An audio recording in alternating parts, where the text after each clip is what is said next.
Hello, everyone. I'm your host, Alicia. And in today's episode, I'm going to be shedding light on a huge issue, yet I feel it receives little to no attention.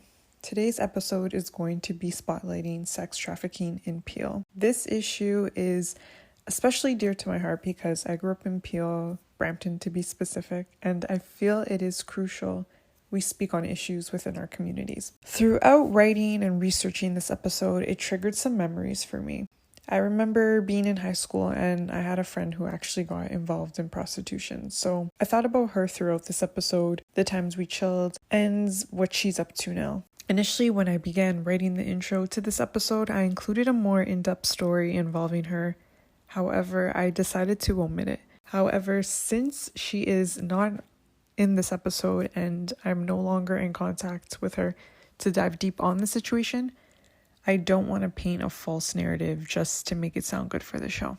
I will, however, stress the point, sex trafficking can happen to anyone given the circumstances. What I mean by this is your age, gender, unstable living situation, self-esteem, being a prior victim of abuse, being groomed, or being love bombed can make you more vulnerable and receptive to it. So let's start with the definition of sex trafficking. So sex trafficking is the illegal recruitment, transportation, or hiding of someone for the purpose of sexually exploiting them.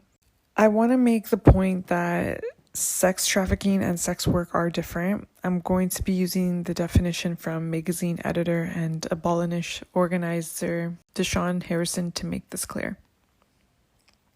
And I quote, "Sex work is a political term that covers and embraces street-level prostitution, erotic dancing, camera work, adult film, agency escorting, sensual massages, dominatrix work, and all other occupations through which one sells their sexualized services to clients. It is a legitimate form of labor that must be decriminalized so as to function as a safe form of work for all sex work. It is often the lives and livelihoods of those who do street-level work that is impacted by criminalizing policies and cultural stigmatization," end quote. And I just want to say it's so funny because the way I came across this definition was like divine intervention. So I'm looking up definitions which best capture sex work, and the ones I came across from Oxford and Cambridge I felt were very vague and didn't capture the full scope.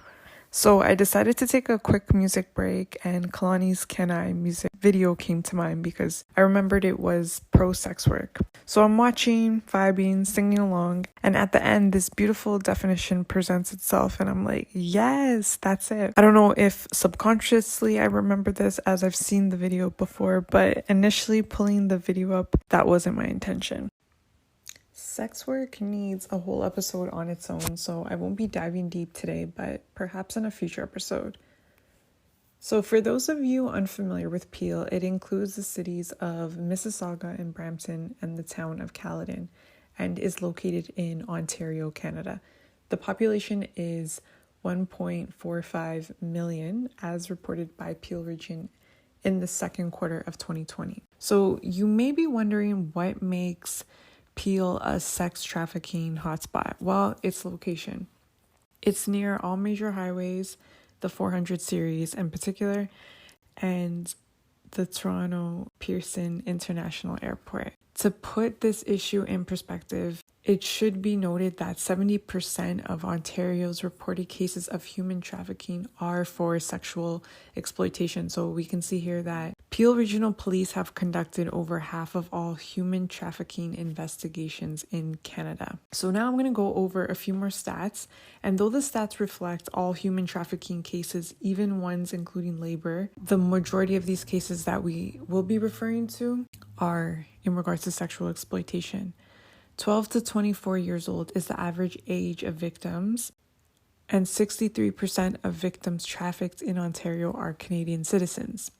Most victims are female, 97%, and human sex trafficking has surpassed gun and drug trafficking for the first time in history. And it's also important to note that these stats may be underreported.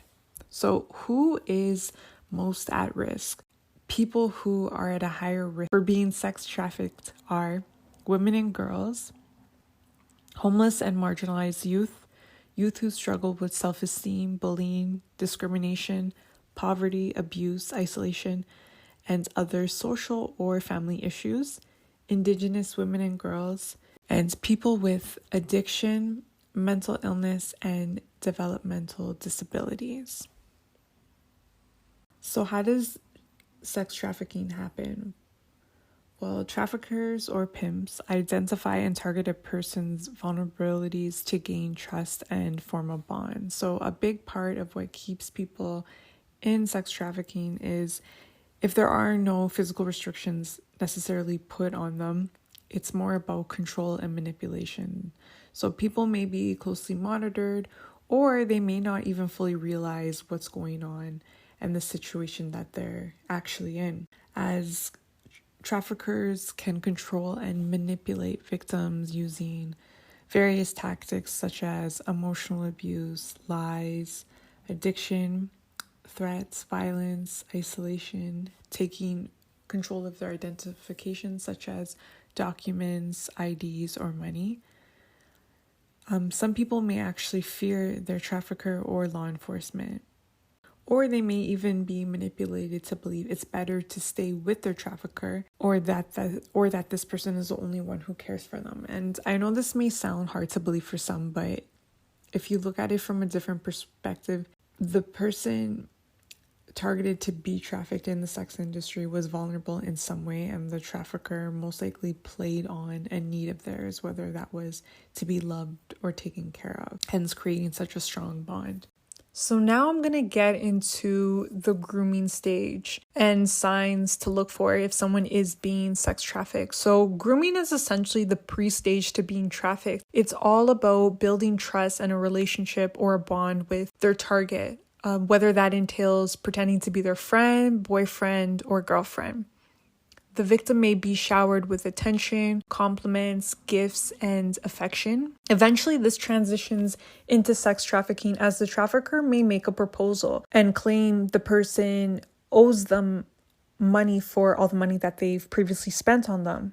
They may have the person do sexual things with the trafficker or possibly with others and then use that as blackmail. Or they may just create a fantasy for the victim. So for example, getting involved with sex trafficking. What the victim doesn't know is it's going to be an endless cycle. It's not, once we make this amount, you're going to stop. So some warning signs that someone may be being groomed for sex trafficking is they begin to withdraw from their family and friends.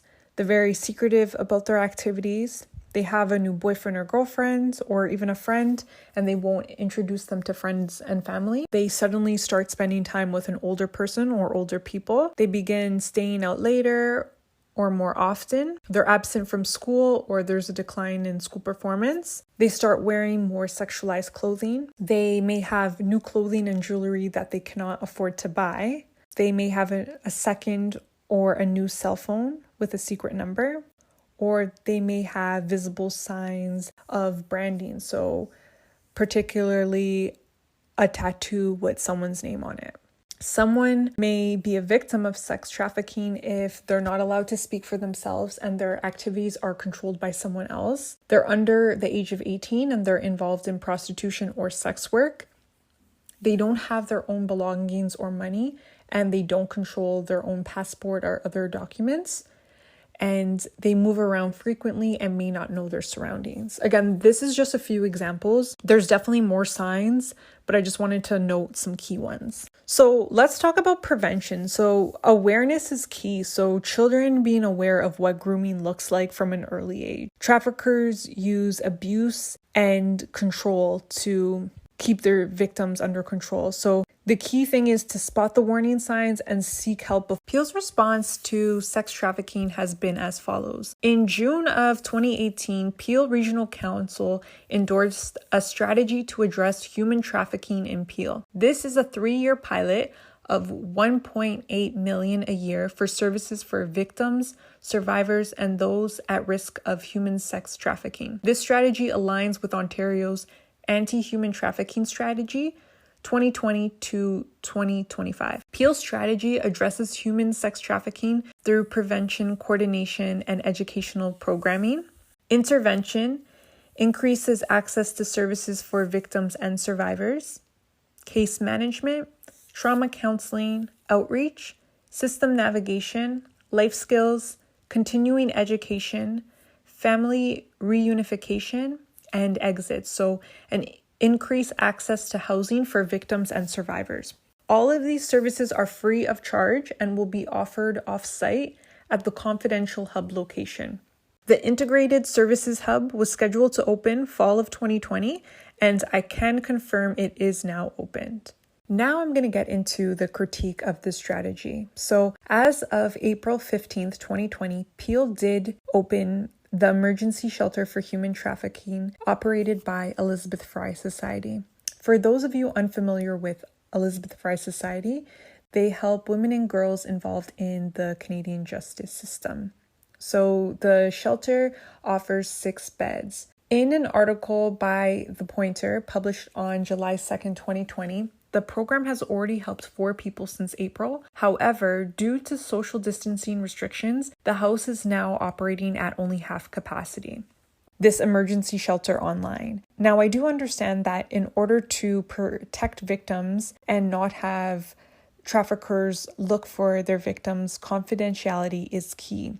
But what I'm wondering is how someone would find these resources if they are in a sex trafficking situation that they are trying to escape and they've never heard of this shelter to begin with, where they would go for support. I will confirm though, on the Elizabeth Fry Society website, I did find outreach and preventative education programs regarding sexual exploitation and human trafficking. However, due to the COVID-19 pandemic, I cannot confirm if they are running according. Both school boards and Peel are interested in working with the region on the implementation of the strategy. A video named "What is Sex Trafficking" is being used, which was produced by Renelle Bruder, a survivor and advocate of sex trafficking. The target audience of this video is parents, caregivers, and school-aged children. So I took a few moments to watch the video. It is only 35 seconds long. Personally, I found it to be very broad. It does not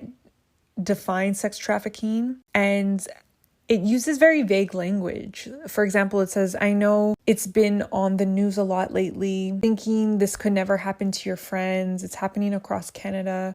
Just very vague language, and to be quite frank, I don't feel it really tells you what sex trafficking is. I understand that it is made for school-aged children, but I think in order for them to be aware, they need to understand what to be on the lookout of. Peel has additionally created specific e-learning modules, and this has been created for Region of Peel staff, organizations, and private businesses. The modules raise awareness around the issue of human sex trafficking and the Peel strategy.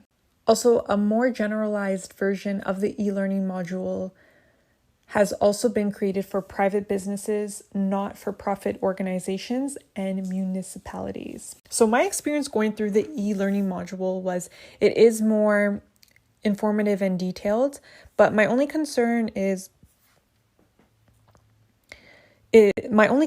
shouldn't this information be delivered to the children in addition to the Peel staff, as the children need to have a thorough understanding of sex trafficking in order to make them aware of the signs if they are in that situation. Also, in-person training is also going to be delivered to regional employees. It addresses how staff can support someone who may be at risk or has shared personal experience with human sex trafficking. The province of Ontario offers resources to help educate children and the youth, and that includes the TRAP, which is a human trafficking digital education tool, Speak Out, Stop Sex Trafficking, an Indigenous-focused awareness campaign program.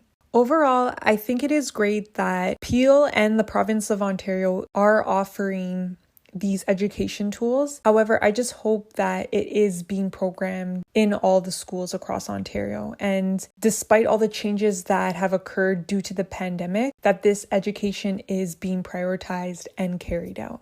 With that, this concludes today's episode. Thank you so much for listening. If this topic sparks some interest, I strongly encourage you to further research it, especially because I didn't go into depth in regarding the legislation and the strategy.